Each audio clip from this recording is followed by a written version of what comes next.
Welcome to the Johnny Dell Football Academy podcast on the channel that's trying to answer the whys and hows of the game by talking through and dissecting game film and diving deeper to explain why the X's zig and the O's zag.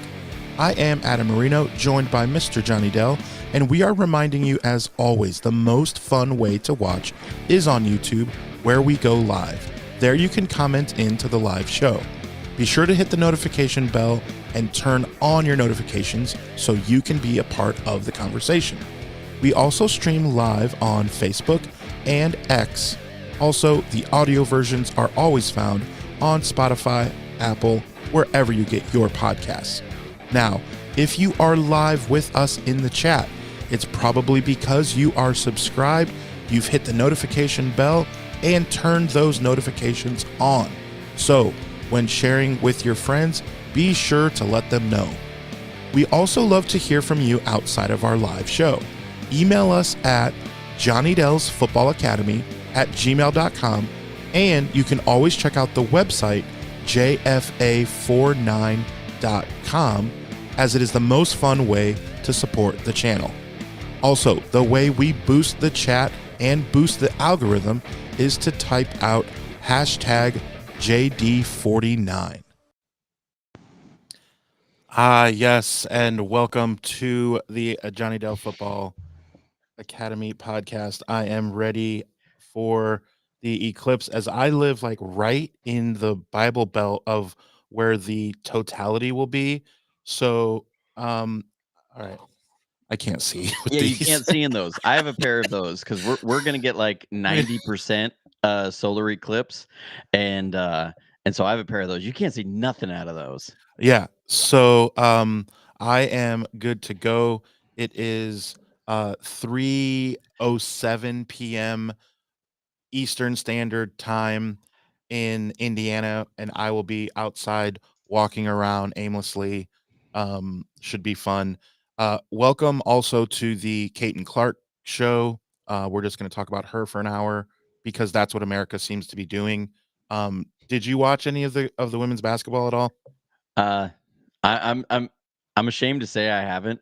No, that's I've been fair. That's completely fair. well, and it wasn't necessarily like everything that like because wasn't interested or didn't really want to watch any of it. It was more I've been I finally got a friend who's works for a power company who has access to their big truck with the big boom. I have 4 giant oak trees around my house, and 2 of them have been threatening my house for a little while, and he could get the truck this weekend and help me clear all that stuff off of around my house, and so that took precedent being there. And so I was doing a lot of tree work this weekend, and nothing fell in the house. It was beautiful, it was amazing, and we got a ton of that. So I didn't catch hardly anything. I was just working basically at my house all weekend. But no, I'm interested in the solar eclipse this year. The one that came by was 7 years ago, I think 6 years ago. Was one that came directly over my area, and I didn't have the Nice. cool glasses. What I did is I totally rednecked it.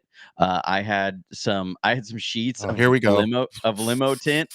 No, this is not even making this up. Had a bunch of sheets of limo tint, and I cut them out. I had some aviator sunglasses, and I cut them out to the size of my aviators and layered like 6 of them, and then used like the big metal clips, like paper clip things. You know what I'm talking about, spring style ones, and I clipped them to my sunglasses and put those on so I could look The and wife can confirm. The wife, yeah, I repeat, the wife can yeah. confirm. And the picture, the selfie I took while doing that is hilarious. I don't have it available right now, but I actually got some real deal glasses like you have, so I'll be able to see most of the solar eclipse. It's interesting. Yeah. The sun is not nearly as big as you think it's going to be, based upon like every time you've seen solar eclipses in movies where it's like the sun is huge and it's this thing shadow moving across. It was like this little bitty shadow moving in the distance. But yeah, we'll be in the swath of the solar eclipse. Those of you in California, you won't be able to see it. But I actually I didn't redneck it as much as somebody else I knew who literally he took like a 5-gallon bucket and made almost like a welder's helmet out of it, cut a slot on it, and used all those limo tint and like taped it around so he could put a bucket over his head. I'm serious, a 5-gallon bucket over his head to stare at the solar eclipse. It was It's gonna be fun. Yeah, I'm gonna go on the biggest street where our Coliseum is and everything, and hang out and just see like maybe what stupidity I'll see, like people just staring at it with just their eyes, you know. Fun Um, fact, did you know that Isaac Newton once stared at the sun for 5 hours straight trying to figure out what the different spots are that you see when you stare at the sun? Yeah, he was trying to figure it out, and he nearly went blind, 'cause he yeah, nearly burned his retinas out. yeah, wow, not the sharpest, but although he was sharp, so He was um, brilliant, but he was brilliant, but I yeah. mean, that was taking one for the team, trying to figure out what is that? What is that we see there? Taking one for the team. Yeah, definitely. People who are taking one for the team in a good way is definitely Technic Chick, Marco C, Eric Norris, Kitty Mon. Thank you for putting hashtag JD49. Remember, that is how we boost the algorithm. A lot to get into.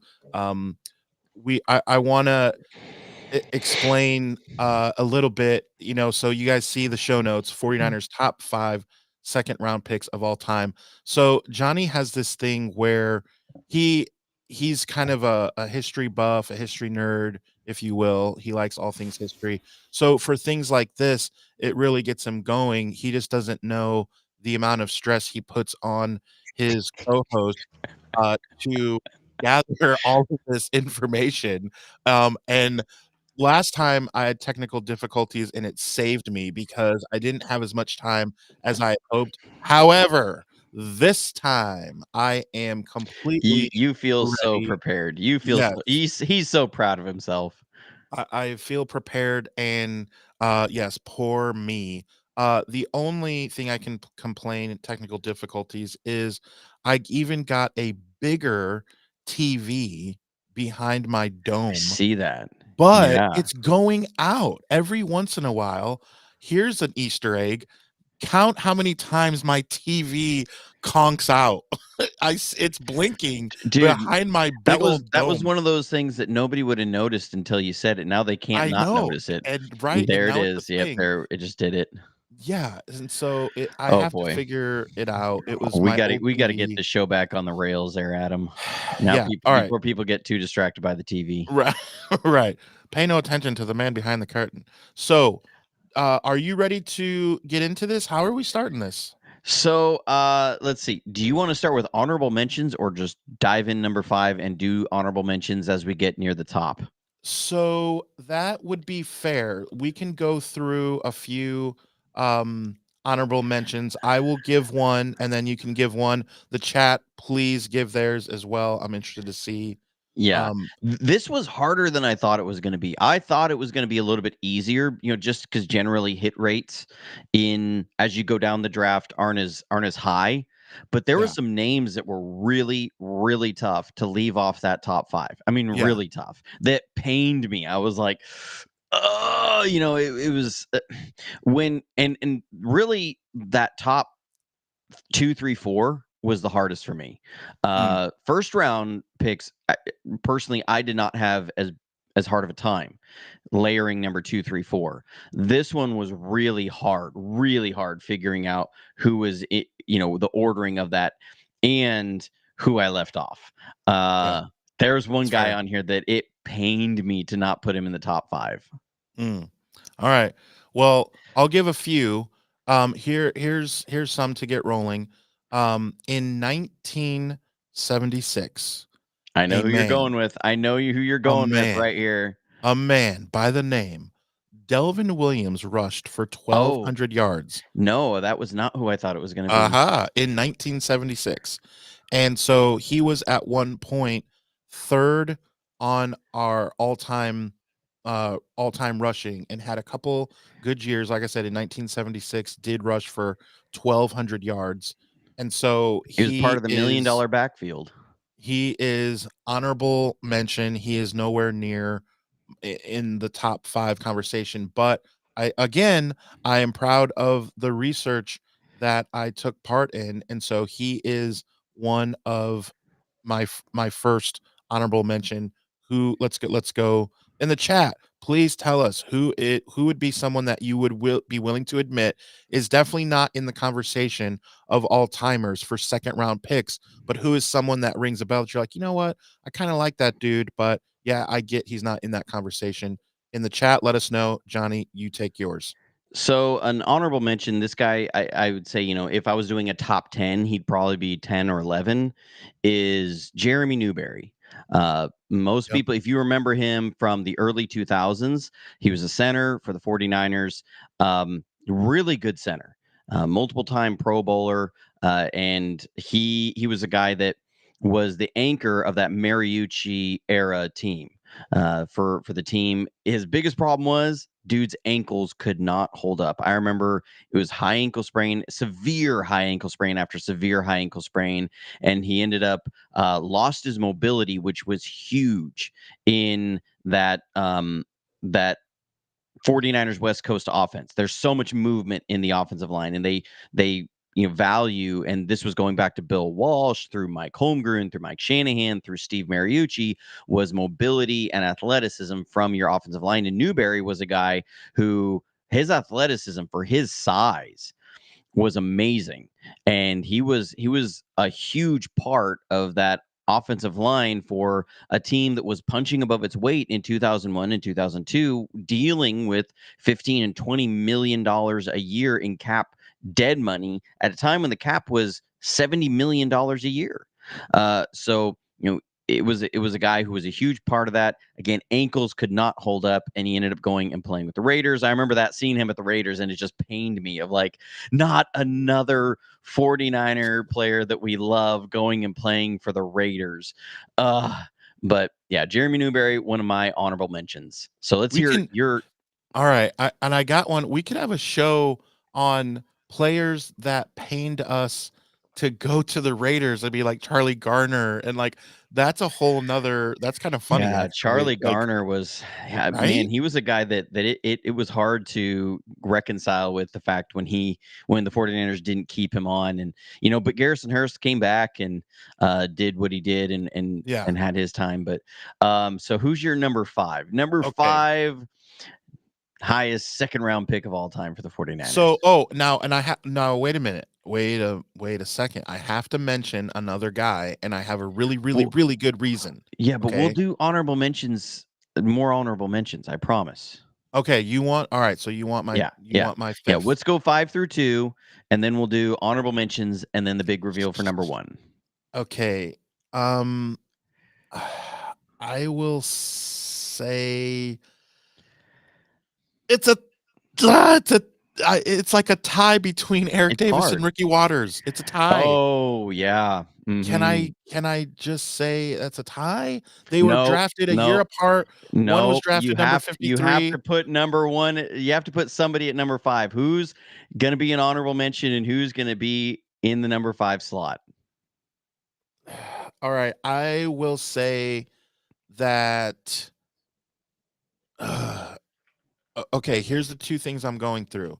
The all the touchdowns in the Super Bowl that Ricky Waters had, or the very memorable, especially for you with your buddy watching against Dallas, the Eric Davis interception against Dallas in that championship game. Like, which like really stands out to me in order for me to make my decision. And I guess, man, I hate the Cowboys. So I will say Eric Davis. Eric Davis is number 5. All right. Yeah, Eric Davis. He's a good call on there. So my number 5 is going way Okay. back in the annals of 49ers history, is a guy, Abe Woodson. He was drafted 15th overall. So that tells you, I believe he was drafted in 1960, 1960, 1961. I got to double check that real quick. It was 1958, excuse me. 1958 was when he was drafted. And so there was there wasn't that many teams. Like 12th over 15th overall was in the second round. But the reason I picked him is, again, he's a guy that is so far back that we're going to forget. But if you look at his accolades, there's not a lot that out there to find out about him. But he was a guy that he was his decade's Devin Hester. He was the best return guy Yeah. in his decade. Plus, he was a very productive corner. He was getting four anywhere from 4 to 6 picks a year playing corner. Again, shorter season too. So really, really productive guy. He was a 5-time Pro Bowler, 2-time All Pro, and when he left the league in 1966, he was the all-time leader in return yards, was number one in return yard average. And today, still, even though he retired almost 60 years ago, he is still fourth all time on average kick return yards at 28.7. I mean, his decade's Devin Hester, and as a return guy, and could be a very productive corner. So I think there, because he filled two really important spots and the accolades that came with it, and how good he was in the relatively short period of time that he played. I put him as the number 5 best second round pick of all time. Okay, fair, very fair. And I did see his numbers. I did see him, and yes, that's pretty solid. All right, who's number 4 for you? All right, number 4. I'm looking more at the guys that didn't make it. That I'm like, maybe I find a way to put him in. Like, but okay, all right. I'll stick to my guns, and I have a man who was drafted the year that I became a human, and he played 10 years for us and won 4 Super Bowl rings, and he was in the NWA. Eric Wright. Oh, well, not that Eric Wright. That's a different Eric Wright. So, Eric Wright played 10 years for us and won 4 Super Bowls, and he was drafted in the year of our Lord 1981. No Domine. Okay. Yes, Eric Wright. That's a pretty good one. That's a pretty good one. I will say he made my honorable mentions list. He Okay. didn't make my top 5. And he was a guy that, again, when I say this was tough, to leave Eric Wright off there was really tough because he was I couldn't do so it. I important for, couldn't do it. Yeah. the A secondary decade in and in 4 in Super those. Bowls? Yeah, but but but here was the tipping point. So my number 4 was a man, and he was a man, Well, and I that know is it wasn't a woman. Keith Fahnhorst. Keith Fahnhorst. Okay, drafted. It was 1976. He was drafted 35th overall in the second round. He was a one-time All-Pro, one-time Pro Bowler, and he was a 10-year starter for the 49ers. And he was a big part of 2 Super Bowls, and he played right tackle. And what was interesting about him was he was a guy that Bill Walsh took that was a leftover, and ended up coming and from the previous regime, and Bill Walsh integrated into a system and made a very good player out of. And then his brother was a linebacker, played with the 49ers as well, and they both won a Super Bowl there in 1984.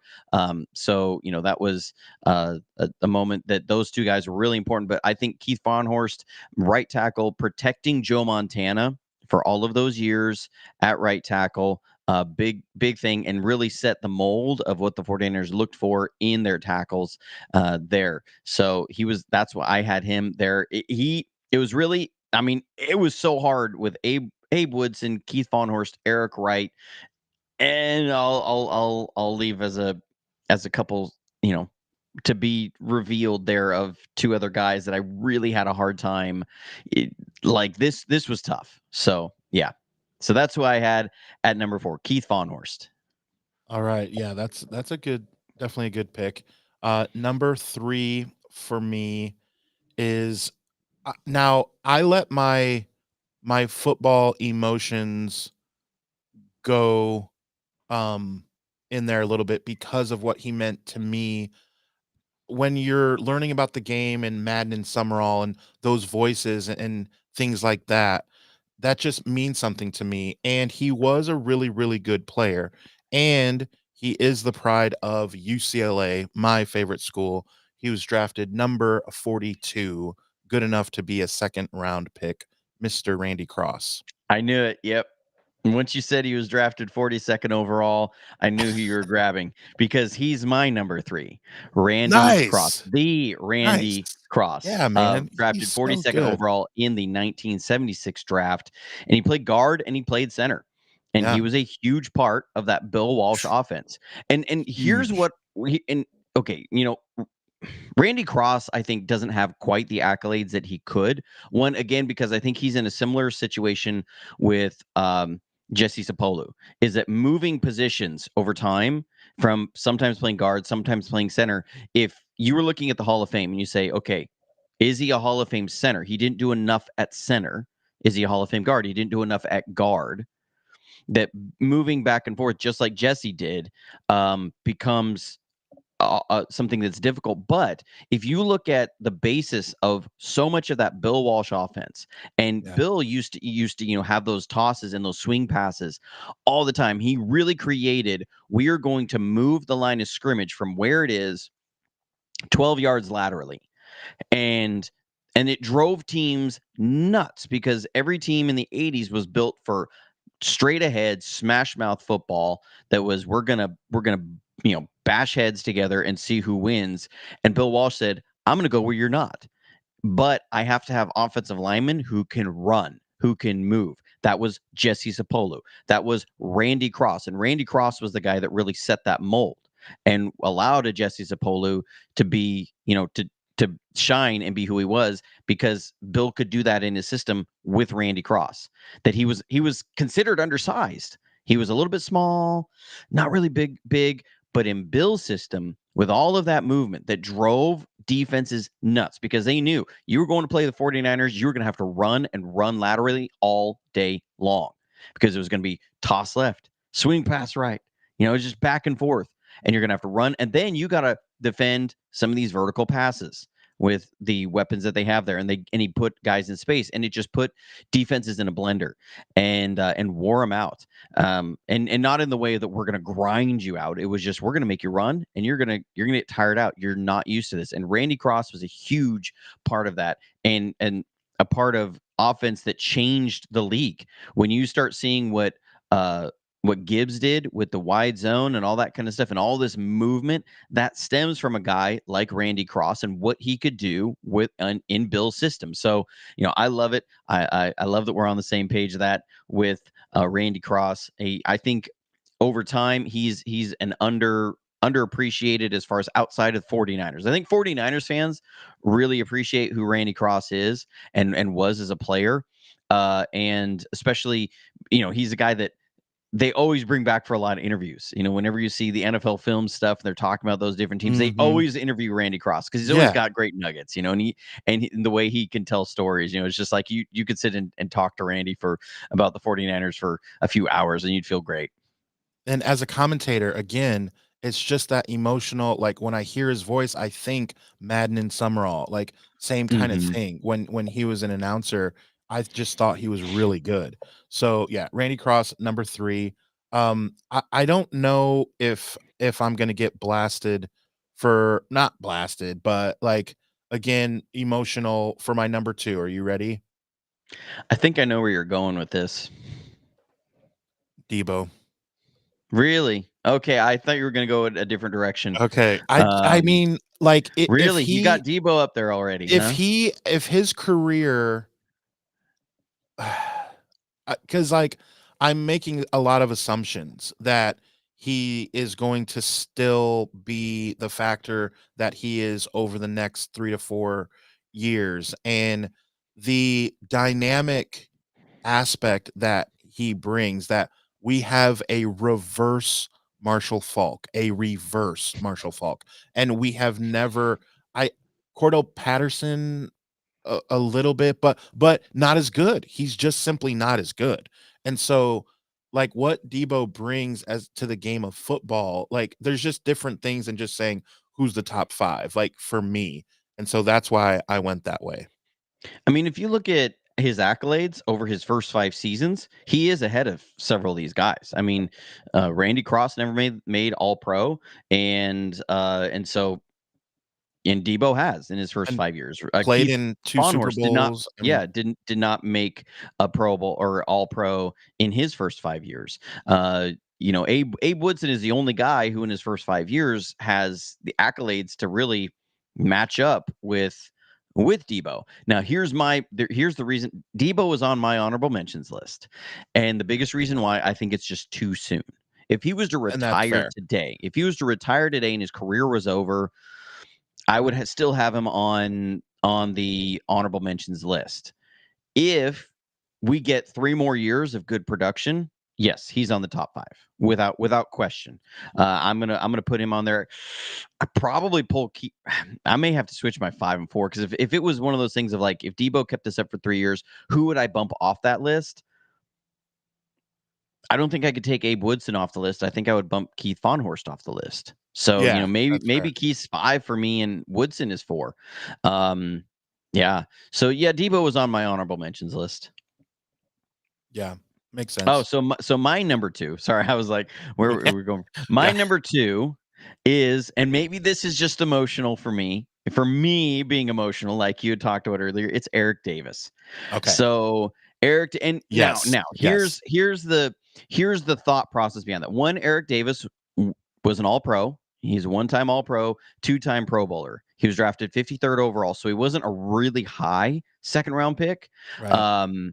But he he was somebody that when you look at what it meant to be a 49er in that George Seifert defense, that he became, to me, the leader in the clubhouse once Ronnie Lott moved on, as far as the secondary. And and you look at when you paired him with Deion Sanders, that defense was probably the best defense that the 49ers have ever had. Their numbers don't quite back it up just because they were resting so often, because they were blowing teams out so much in that 94 year.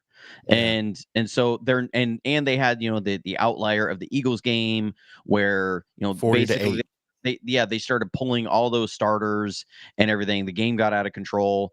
And so I think Eric Davis, especially when you look at when they had a good player on the opposite side, and this will come around to my worst second round picks when we do there. But when he had a good player and a Hall of Fame player, especially on the other side, that pairing may be the best cornerback duo the NFL's ever seen. That could be a show all on its own of Yep. trying to figure out that of exactly what the best pairing is. But when you look at like maybe the Jets from the late 2000s with Antonio Cromartie and Darrelle Revis, I would say Eric Davis and Deion Sanders is ranked above that. And if we just think to more modern history of how tough that Jets cornerback duo was, that Eric Davis and Deion Sanders were above that. That they were the ones that were finally able to really stifle that Dallas downfield passing attack with from Norv Turner. And so for me, just because of what he was able to be as far as a leader in the secondary and how good that secondary was and a part of that team's success, that's why I have Eric Davis as number 2. Yeah, all that is the reason why he's at least on my list for sure. Like, and why I bumped him ahead of Ricky Waters was a little bit of that too, is like, man, of how much he meant. Ricky Waters moved on and had some good years. And Ricky Waters, by the way, 10,000 yards rushing at any point, whether it's with us or not, like, is almost in that discussion of like, okay, do we even sniff talking about the Hall of Fame when he's got a Super Bowl, he was dominant, and he rushed for 10,000 yards? I'm not saying yay or nay. I'm just saying if you put that to anyone from a Curtis Martin or whatever, and he's got the Super Bowl where he was the integral part of that, it's like, I could listen to someone that said that, could have a conversation regarding the Hall of Fame. That's Ricky Waters. Yeah. But So so to round out my honorable mentions list, just because you're talking about it, Ricky Waters is on my honorable mentions. Of course. Ricky Waters is there, and he was the heir apparent. He was drafted to be the replacement for Roger Craig. Roger Craig, it was at the twilight of his career, and Ricky Waters was brought in because he was the guy who could do what Roger Craig did, which very few guys have the skill set to do that. And like you said, he had a very successful NFL career. My biggest thing is I don't want to see Ricky Waters in the Hall of Fame until Roger Craig's in the Hall of Fame. Correct. Like, A okay, billion percent. you could make a small argument for Ricky Waters, but Ricky Waters better not be getting in before Roger Craig. 100%. A billion jillion. Yeah. Yeah. So, for me, so Ricky Waters on my honorable mentions. Deebo Samuel is on my honorable mentions. I already mentioned Jeremy Newberry and Eric Wright.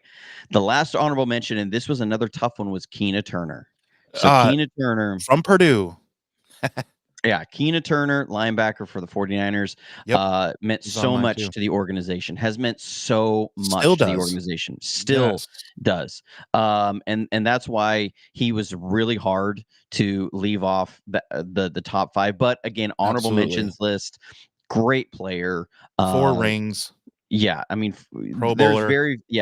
He's got everything that you want on there. So Keena Turner was on my honorable mentions. Is there anybody on your honorable mentions we haven't talked about yet? Yeah, absolutely, there is. So I have, I mean, just for the excitement that he brought to the franchise, and he did literally take us to the Super Bowl over 2,300 rushing yards, which is with an astonishing 6 yards per carry. And say what you will, yeah, but then he started 1-10. He took the knee. I'm just telling you that in that moment when he was drafted 36th overall in 2011, that Colin Kaepernick deserves a discussion, like whether politically or schmolitically, I don't care about that. And this isn't that type of show. But I'm just saying numbers are numbers and excitement is excitement. And you cannot take back what he did to the Packers. You cannot take back, what he was able to do in a short amount of time and talk about lightning in a bottle. And it was fun. And I will just absolutely say Colin Kaepernick. That's all. So I didn't have Kaepernick on my honorable mentions. And here's the only reason why, is I felt it was just too short. Is that, if I'd been able to see that his level of play. Now, again, there was a lot of factors in why it was so short. Of course, that's another show, even. Which, yeah, well, and yeah, that's a completely different discussion. For Bill O'Reilly. No, that'd be like on the X of Bill O'Reilly and Chris Cuomo. That is a pairing I still can't fully wrap my head around. But I think it's just when, like, he's right on that cusp, because and here's why I go, okay, that 49ers team was also so good. And they had been to the NFC Championship game the year before with Alex Smith. And I'm thinking, okay, if Alex Smith, he was playing his best football at that point. The last game that Smith started for us, he had a perfect quarterback rating. And it nearly set the NFL record for completion percentage. And it was a situation where I'm going, I think he was like 18 of 19 in that game. And then, he's got the concussion, self-reports the symptoms. Colin Kaepernick comes up, takes over, just looks so dynamic against the Bears. The Bears, Monday Night Football. Yeah, and I remember watching that game and going, wow, that sucks for Alex Smith. Because you knew there was no way they could sit this guy. Right. He looked so dynamic, and it was so explosive, and the big arm, and seeing the potential of it. And then it happened again with Mahomes. You feel bad for Alex Smith twice. Right. And it was a situation I'm going, if the 49ers have Alex Smith on that team, I feel like they probably at least make the NFC Championship game. Yeah. And so, in the where's Kaepernick fall in that? That's a tough one. That's a tough one for me. It's just, this is honorable mention. I think he sits right on that bubble. Yeah. Maybe I'll It's have to worth think about it again in 5 years. yeah. But that's not to take away from what was accomplished in 2012 and 2013, which was, I mean, still a great run to be able to do that back to back. I mean, we've seen how tough that is. Yeah. We've really seen how tough that is. Um, And he's but not in my top 5. I mean, right, he's for sure out of my top 5, but we're having the conversation, and so that brings me to another guy that I everyone's gonna laugh, but when I played a game that you may have heard of, Tecmo Super Bowl. When I played that game, what I would do is I would cheat. And this is how I would cheat. First of all, I would be the 49ers, which is cheating because they're unstoppable on offense. It's impossible. Joe Montana or Steve Young could roll back to the end of the end zone, wait like 10 seconds, throw the ball up. It would go 99 yards, and Jerry Rice would just catch it in double coverage. He would just jump up and catch it. So, number one, not fair. All right. But number two, the way I would cheat is what I would do is I would hit the A button one time. And what that would do is it would change my defensive player to a man named Pierce Holt. And what Pierce Pierce Holt Holt, would do is defensive end. every time the ball would be snapped, I would just hit B and Pierce Hold would slide and he would sack the quarterback. And I would just whoever I was playing against would get so upset that I found a tweak in the game that I could sack the quarterback almost, let alone in He was a Tecmo Bowl, cheat if you code. pick the right play, Yeah. he was I a mean, he cheat was a code. cheat code. Yeah. And It's so, it's it's like it's like if you're playing with Nick Bosa or uh uh what's his butt from the Steelers. If you're playing with him, what? in Madden, yeah, TJ Yeah. Watt today, he's just you're gonna get around that right tackle so fast. Pierce Holt, that's a good one. That's a good one. So All right. he's realistically not like this is, I say this in a hilarious way.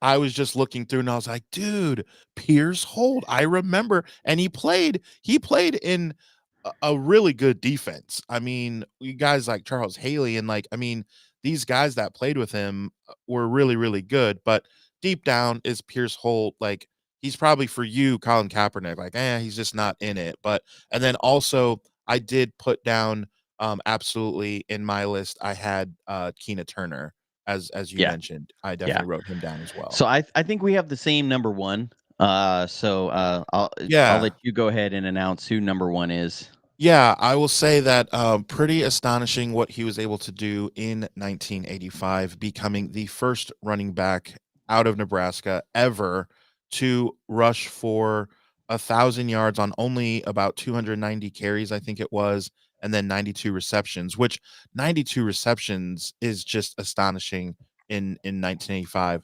So, of course, that is the old San Francisco Giants manager, Roger Craig. Oh, not that one. Um, Oh, I yeah. used to think that was so awesome that my favorite running back was Roger Craig, and the manager of the San Francisco Giants was Roger Craig. I'm like, what is this? I'm like 9 years old. Like, what is happening? Oh my goodness. Yeah, Roger Craig, the Roger Craig, who should be in the Hall Oh of my Fame. Now that we lord. got Yeah. Patrick Willis in the Hall of Fame, the next Yeah. big um, campaign for 49ers fans is to get Roger Craig into the Hall of Fame. Now, look, Roger Craig did not have this year after year after year of 1,000-yard years running the ball, but he did have 3,000-yard seasons, had one season running over 1,500 yards, and was 2,000 yards, 2,000 scrimmage yards multiple times. I mean, that is not something to look away from. And also, he was the center point of that 49ers offense. People will talk about Joe Montana and Jerry Rice.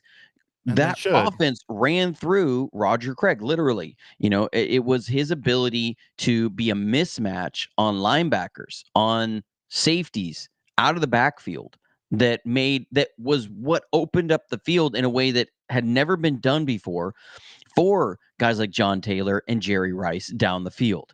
And so and then his ability to close out games, and nobody will ever forget, if you've ever, you watch those era teams of Roger Craig with the high knees running through the line. But if Mhm. you just go back to the drive, the 1987 or 88 88, Super yeah. Bowl against the Bengals, the drive that happened at the end of the game, it finishes with Joe Montana hitting John Taylor in the back of the end zone. But if you watch the entire drive, I believe it's 4 of those passes go to Roger Craig. Absolutely. And then he carries the ball another 2 times. So of the 11 plays, that's over half of those were with Roger Craig. And that was the 49ers offense. That, yes, you had some, the flashier name of Jerry Rice, and Joe Montana was obviously Joe, but Roger Craig was, he was touching the ball 45% of the time, or 40% of the time. He was touching the ball all the time because of what he did, and he changed the NFL. There's only been 3 guys in the history of the NFL that have done what he did. That is him, Marshall Faulk, who is in the Hall of Fame, and Christian McCaffrey, who will almost surely be in the Hall of Fame Yeah, no when it's all question. said and done. Of course he So, will. again, I don't. Roger Craig deserves to be in the Hall of Fame. Second round picks, 49ers, number 1 all time, and that one was not hard. Nope, it was very, very simple. I didn't even all I looked at was a top 4 list. I didn't even look at a top 5 because I already knew who the one was. But it was fun to go through and dissect the list and look at. Now, what's funny is then I looked at like, oh, Carlos Hyde, and like, who are some of your guys that were like, oh God, this did not work out. Now, Carlos Hyde, for me, was one that I looked at and I was like, you know what? That was a decent second round pick. I won't say it was bad. I won't say it was really, really good. 1,000-yard runner. And, he was the heir apparent for Frank Gore. It didn't work out long term, especially he was more of an outside guy as far as running a little bit more outside. And he didn't really work in that Chip Kelly inside zone. And so, but look, I will always remember it was 2015, that first run. It was week 1 against Minnesota. We ran an outside zone, and he put a spin move on one of their guys. I want to say it was what's his butt, safety. He Were put a those the spin black move on. jerseys? Yes, it was the all black jerseys with the red lettering. He Not a put a spin fan. move on that was. I wasn't a fan of the black, mainly because it was so hard to see the numbers. If they had done like a white outline, I would have said okay, something to help the numbers pop a little bit more. It just Oh, looked like a black for me, mesh. no, for me, it was a get off my lawn. I'm old school. Like, this ain't the 49ers. This is an AAU team. Is this flag football? We're the 49ers. We're gold. Like that. That's why I didn't like it. Adam, go take an aspirin. You'll be all right. It's time for your daily aspirin. But no, the spin move he put on and then ran in for the touchdown. One of the most athletic moves I've seen from a running back ever, and it will always stand that way. That was just amazing to watch him be able to do that. So he was a guy I didn't put on good or bad, but I thought that's a decent second round pick. So, do you have a bottom 5 list? I know I didn't necessarily tell you to have that ready, but No, I don't. I was more interested in what you had and to yeah. riff off that, honestly. So, I have a bottom 5 second round And in the picks. Now, chat, if you have some in the chat, I really am curious, like, because you hold first of all, you hold Carlos Hyde higher to a higher like than I would if I did have a bottom 5, like, he would be more in the honorable mention of that more than an honorable mention of top 5 to me.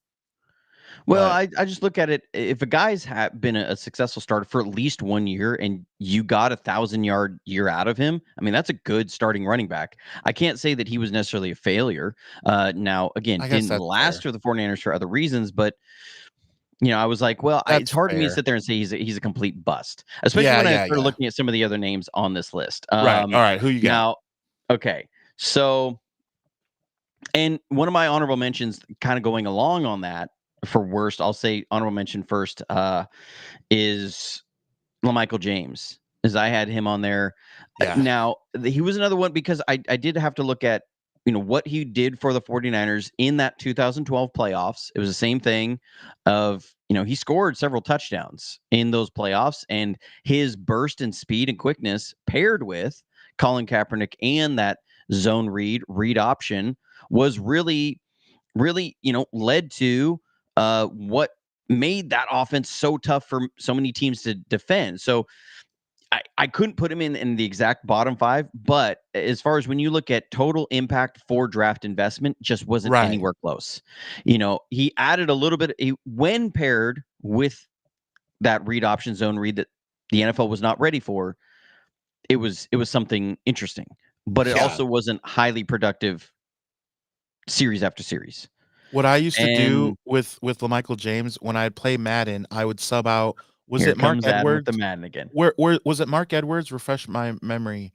I don't remember. In those times, I think it was. I think it was Mark Edwards. What I would do is I would sub him out, and I would put LaMichael James in and run him on a Texas route, and so he would just go one way and then angle out for 40 yards, and I would just scramble, and he would be, and I mean, when I say wide open, it like people would just quit.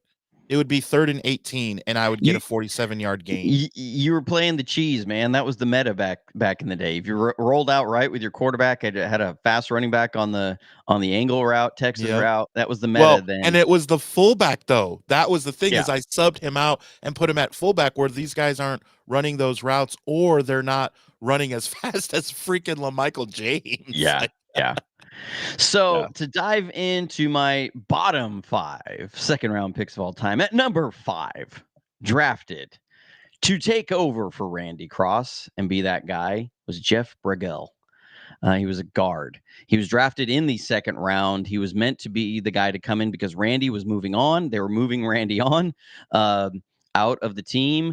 And so Jeff was brought in to be that replacement for Randy as the interior offensive lineman. And he did not, I don't believe he did not start a single game, only lasted 2 seasons with the 49ers and was gone. Did not work out at all. It was an absolute waste of a 2nd round pick while they were in the middle of their dynasty era. And if it wasn't for Jesse Sapolo being there and then, them being able to solidify that interior offensive line, that would really cost them. So Jeff Bregel is my number. So some of these names probably people will forget. And this may even, like, if you were around during that time and watched it, it'll be like, oh, I completely forgot about that guy. Definitely forgot. Definitely. So I'm going to bring up another name that probably is the same thing. Number 4 at middle linebacker, drafted in 1994 to take over for Ken Norton Jr., was Kevin Mitchell.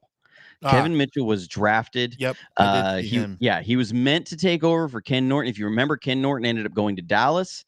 And so he was brought in as a guy. The 49ers, that 94 draft, they were trying to bring in guys that were going to be able to take over for some of their vets and guys that were going to be really expensive in this new free agency thing, and where guys could start moving around on teams where they couldn't before, and they were getting expensive. And the NFL was ushering in a salary cap era. They were kind of easing it in. And so the 49ers saw things were coming and they were trying to bring down some of their what would be cap costs with these guys. And Kevin Mitchell was one of those guys. There was a few others during that time that just did not work out. And one of those guys that made my honorable mentions list. Actually, I think I meant to have him on here on my bottom 5, but didn't happen, was Adrian Hardy. Adrian Hardy was brought in to be the replacement for Deion Sanders leaving. He was a cornerback brought in the 2nd round. It did not work out. Adrian Hardy, he lasted would not 2 recommend. seasons. Yeah, he lasted 2 seasons with the 49ers. Excuse me, he was brought in 93. He was the reason they brought in Deion Sanders. Excuse me, I had to double check that. I was looking over everything. He was the reason they brought in Deion Sanders. So because they drafted Adrian Hardy in the 2nd round, he did not work out. He literally did not start a game for the 49ers, left, and he was out of the NFL within 4 years and had not started a single game. He ended up going to the Bengals, and he registered 9 tackles in 2 years, 6 solo. So, I mean, that tells you how it was. So Adrian Hardy was a guy, total bust of a pick. Now, I didn't have him quite on the top 5 because that ended up, because of the miss on him, ended up getting the 49ers to go get Deion Sanders. So How'd So that that's work why out? I had that there. But he was another in my honorable mentions. But Kevin Mitchell, I think when you start looking at why the 49ers couldn't quite get over that hump in the late 90s, the miss of Kevin Mitchell for me as one of them is a big one there, because then then money's having to be allocated to that linebacker core. I believe like Lee Woodall, for example, was on there. Number 3, and this I put this guy number 3, and number 3 and number 1 I think are really tied into part of, well, actually, when you look at Michael James, number 3 and number 1 tied into, when the 49ers really struggled being able to carry on succession through the Harbaugh era, that these guys all played a part. Now, number 1 was a guy that was a little bit before then, but the after effects of missing on that draft pick, I think led to it. But at number 3, Tank Carradine. Tank Carradine, defensive lineman. He was brought in, if you remember, he was supposed to be a guy that was going to be that anchor opposite Justin Smith.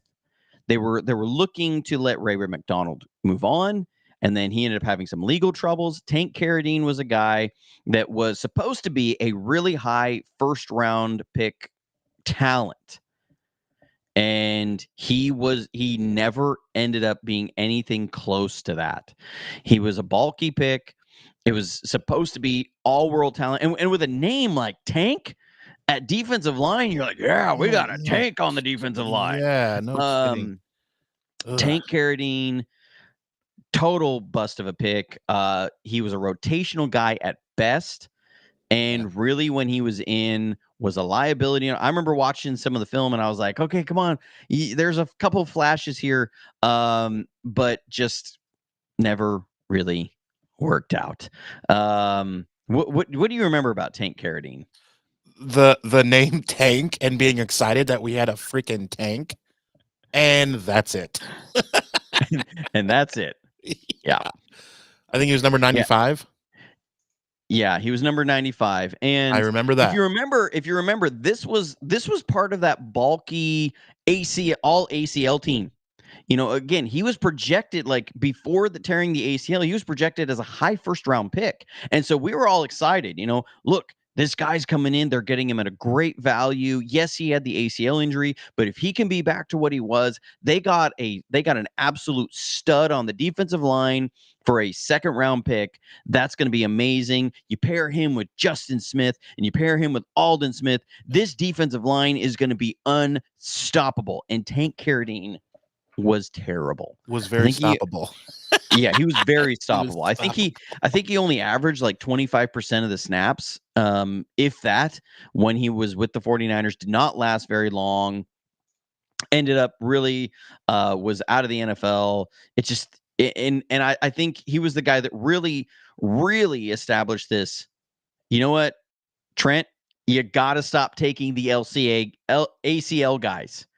It was just like year after year, there was these ACL high ceiling sort of guys that just wouldn't work out. And Tank Carradine was the worst of that group because of the investment of a second round pick. When the 49ers were at a time, they were pushed up against their cap. They were trying to, keep that Harbaugh era going. They had been through that time. They needed a starter that could come out of that draft. And those 2012 and 2013 drafts were so rough on the 49ers because they really got no starters out of those drafts. And when you can't do that and you're up against the cap, that led to as much of the downfall of the Harbaugh era as anything else during that time. And honestly, I think a guy like Tank Carradine ended up factoring a huge part into the dysfunction between Harbaugh and Balky, because Balky's was probably looking at, and if you just look at how Balky has been now, like he had his press conference, if you watched it from the Jaguars earlier this year, where basically he tossed his entire coaching staff under the bus, where he was asked about how some of their draft picks haven't worked out. And he basically said, the draft picks are fine. We have not been able to develop these guys in the right way. And it was like, wow. Ouch. Yeah. And I mean, that was in public. That was in a public press conference. And I was like, that I can almost guarantee you Tank Carradine, when Harbaugh came in and said, why the Why in the world did you give me this kid who is, a second round pick at a guy that I'm supposed to make a starter here that is nowhere near starter ability? And Balky looks at him and says, "The pick's fine. You need to develop him." That could lead to a lot of dysfunction real quick, especially with Harbaugh's personality. But that because that was around the same time you had AJ Jenkins, and you had when you're missing on first and second rounders successively, man, that's tough. That is tough on your team, and you're not hitting anything in the later rounds either. Because if you remember, they picked that running back who in the fourth round, one of those years, I'm trying to remember which year it was, that had the horrible knee injury. I'm totally blanking on his name. Help me out in the chat if you remember who the running back. No. Kendall Hunter was before, and he was a late round pick who he was really good when he was on the field, but man, he was dealing with injury problems while he was in the league. This was a kid, he never played a snap for the 49ers. They kept him on IR 2 years, and he ended up retiring because his knee just could not come back. He had a horrible knee injury. I'm trying to remember who it was. I believe he was out of North Carolina. Just blanking on the name right now. But so those are three of my worst second round picks of all time. At number 2, and this one was tough. I had to look at it in one, where he was drafted. He was drafted really high in the second round. And 2, what he was supposed to be for the 49ers and what he kind of showed he could be in his rookie year, but then the immediate drop off. And that is number 2, the cat, Dante Pettis. That was the reaction I think most of us have. Oh, Dante Pettis. God. Dante Pettis, if you remember, was brought in. And then he scored against us with the Bears, and they beat us. I know. Is the worst. So Dante Pettis was a kid. If you remember, we had Pierre Garçon at the time, and he was the Z receiver. He was brought in as a veteran receiver to help the receiving corps really have that veteran presence. And Dante Pettis, after Marquise Goodwin was dealing with all of his injury, it was in that horrible, Jimmy threw that horrible hospital ball that really Marquise Goodwin was never the same after. It was against the Rams. It was the last game of the year. Goodwin was just a few yards shy of 1,000 yards, I believe, and it was a short post route, and he threw him right into the safety, and it was a scary hit. I remember that Marshawn Lattimore. That's who it was. Ghost coming in with the save on that. Fire. That was the running back. Yeah. Once I saw the last name, I was like Marshawn Lattimore. That's who it was. Yep. Good call. But Goodwin was dealing with that. They drafted Pettis to be what Brandon Ayuk was. And if you actually look at the physical statures of Brandon Ayuk and Dante Pettis, they are very similar. Both really lanky guys, both a little bit unconventional route runners. South Carolina, that's where it was. It wasn't North Carolina. It was South. I remember it was Carolina. I remember that. Yeah, you get some credit. Yeah, I get half points on that one. But Pettis and Ayuk, lanky guys at that X receiver, meant to be that X receiver. And Dante Pettis had a productive rookie year, scored 7 touchdowns, but did not have the mindset to really stay on the 49ers and stay in the Shanahan system. Was a terrible run blocker. Obviously was not working to be a run blocker. Did not take that next step as a route runner. There was a lot of plays that I remember watching the film that Kyle Shanahan was leaning on Dante Pettis and saying, "I'm going to put you in a place to succeed, and you are my number 1 receiver." And I remember there was one play, I believe it was against the Lions. How I remember these things, I don't know. I remember it was against the Lions. We ran a play action pass, and we had Pierre Garçon on inside, Dante Pettis outside. And at the time, the Lions, they played a lot of man coverage, and it was cover 1. And they ran Garçon on a deep through route. So he goes through the middle of the field deep, and it's to draw that deep safety out. And so it was isolating Dante Pettis. And they ran Dante Pettis on an out, in, out, and back. So it was it was almost like the reverse dino route, where it's going to be a deep out or in, out, in. This was now a deep out in out route, and then with a comeback portion on it. So I mean, it is putting that corner in a blender, right? Yeah. And he's doing Put this, me in a blender. and they ran it off play action, full max protect. So this was a one-man route. Like, there was no, if Dante Pettis doesn't win, we have a check down. There was no check down. Pierre Garçon is literally just running clearing route. Dante Pettis, it's a one-man route, and he's got to win on that route. Now, he also gives him a lot of time and a lot of ability to create separation. And I remember that was one of those, and I was like, okay, Dante Pettis, like, that was what said to me, Kyle, this is saying this is my number one receiver. And he just did not work out. You go to that 2019 season, he was the reason they traded for Emmanuel Sanders mid-season. Right. Because Dante Pettis had been failing so bad. And then when Emmanuel Sanders, you remember back to that Seattle game, 2019, it was a game we lost when the kicker we had to sign off the street that week shanked one into the tunnel from at a 42-yard kick. That Emmanuel Sanders went down early in that game, and Dante Pettis did not have a single catch that whole game. And I remember watching the film and being so frustrated because they were trying to set him up for success. They were giving him double moves.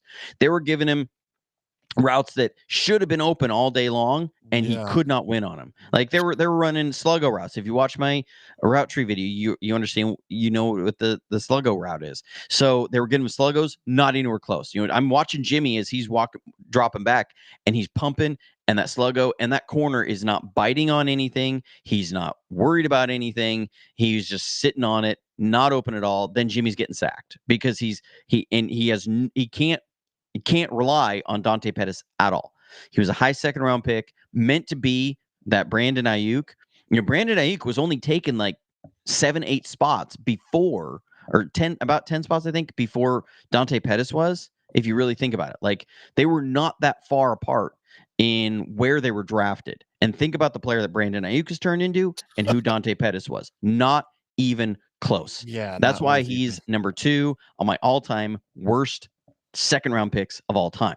So before you get into your last one, you mentioned something big, and as you pull up the website here, I'll talk about it. You mentioned the sluggo route. Remember, guys, that on the website during the off season, Johnny has different things for you. There it is, JFA49.com. If you have not been over there yet, please take a look and consider becoming a member as well. Super cool, all the stuff that he has on there. So again, make sure you take a look at jfa49.com, as well as thank you to those who have hit hashtag JD49 to boost the algorithm. The number one way that you can help us is to take your phone, walk up to someone that's wearing Niner gear, or if you're as ballsy as I am, just ask a stranger if they're a 49er fan. Even if you're living in Indiana and they're not wearing Niner gear, I still do that. That's how weird I am. And show them the YouTube channel, show them the Brock Purdy video, show them your favorite video, show them this podcast. This was really fun to get into some of these draft picks. And so with that said, let us get to Johnny Dell's number 1 bust of a draft pick in the second round. So in the second round, my number 1. So to kind of piggyback off of, since Adam was bringing up Tecmo Bowl and Madden, what he used to use. Come at me, bro. I think this was like 4 years ago, 5 years ago. There was a guy, if you ever played Madden Ultimate Team, there was a card that got released.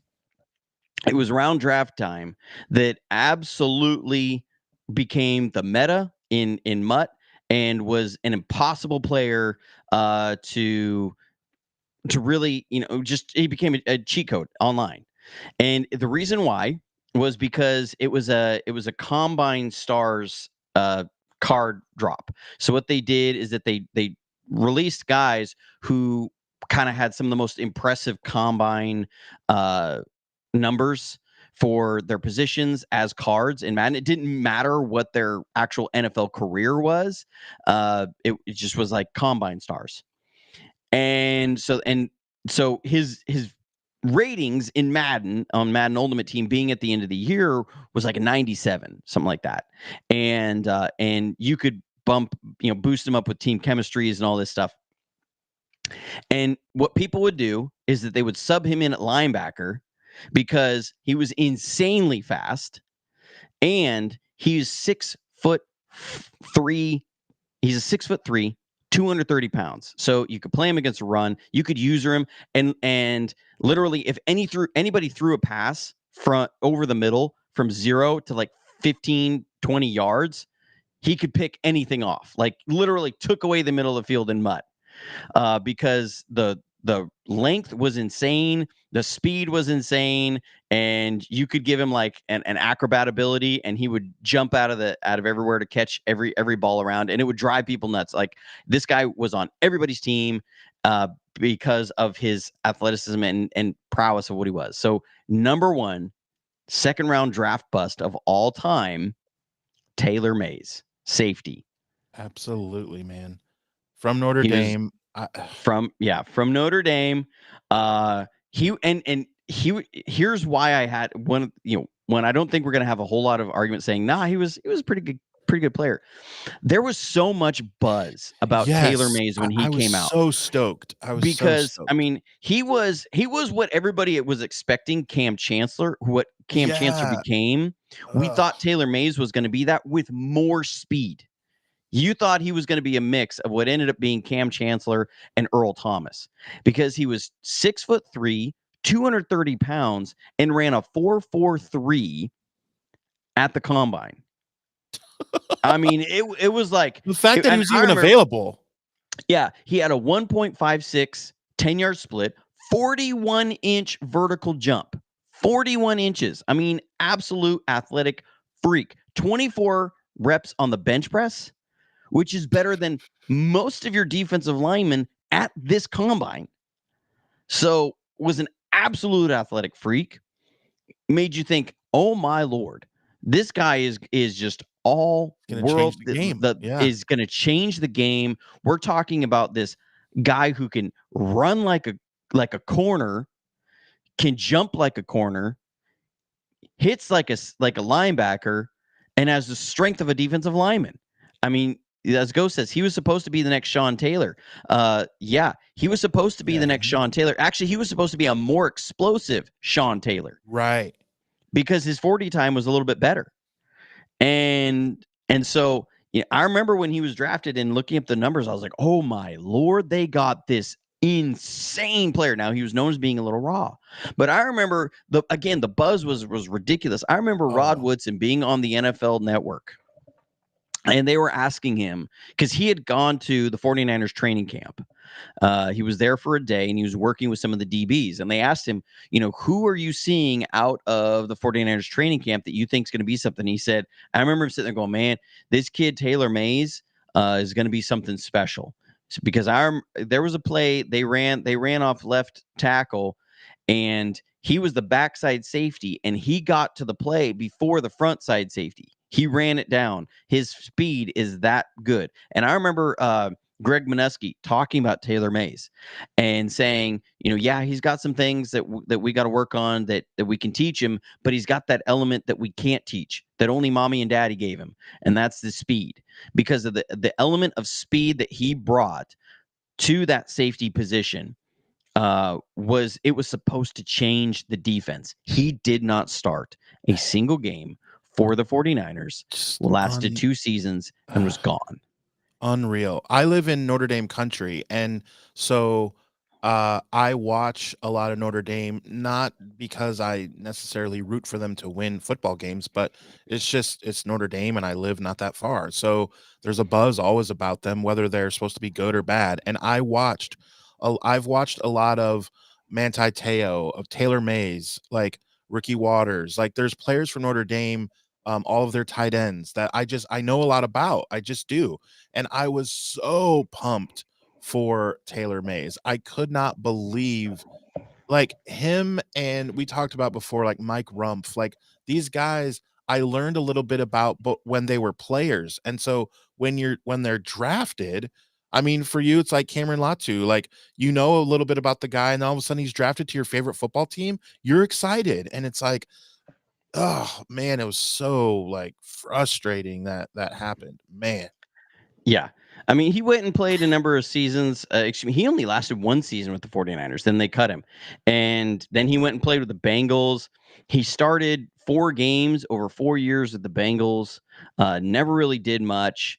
And I mean, in the 49ers, we started him 6 games, and he was terrible in those 6 games. He was Couldn't cover, absolutely like terrible. Couldn't lost. cover, was stiff, looked lost all the time. And remember, this was also, he was drafted in 2010. So this was that time when the 49ers were coming off an 8-8 season. They were expected to be a playoff contender that year. And this was the year that Mike Singletary got fired, with the last game in the year, because there was such a disappointment. And that defense was supposed to be phenomenal. They had Justin Smith, they had Patrick Willis, they had Takeo Spikes, they had Abreu Franklin, I believe, at the time, Yeah. and they had some guys, and they were expected to be a good defense. And it's fascinating to me that Taylor Mays was drafted at safety, and the guy who really ended up emerging out of that group was Deshaun Goldson. Because I think Deshaun Goldson was drafted in the 7th round. I believe it was 2010. I may be wrong on that, but I believe it was 2010 was when Deshaun Goldson, it was either 2010 or 2009 when Deshaun Goldson was drafted. But Taylor Mays, he was supposed to be a good pick, and was supposed to take that defense to a championship caliber defense. That was what he was supposed to do. And it didn't happen. Didn't happen at all. So for me, number one bust as a 2nd-round pick of all time for the 49ers is Taylor Mays. That's who I have. Really bad. That rounds out our historical dive into the 2nd round of the 49ers. There's some good things, some pain that's there when you look back on it. I mean, when you really look back at that 2003 to 2010, those draft eras, man, there's a lot of misses. I mean, now look, there's a lot of misses in the draft period, but that era, man, they missed on a lot of drafts. Now, that 2011 draft, they nailed. 2012 and 2013, they bombed big time. But I mean, God, some of the early picks in that 2003 to 2010 are so hard to swallow when you got guys like Mike Rumph and Kwame Harris and Taylor Mays.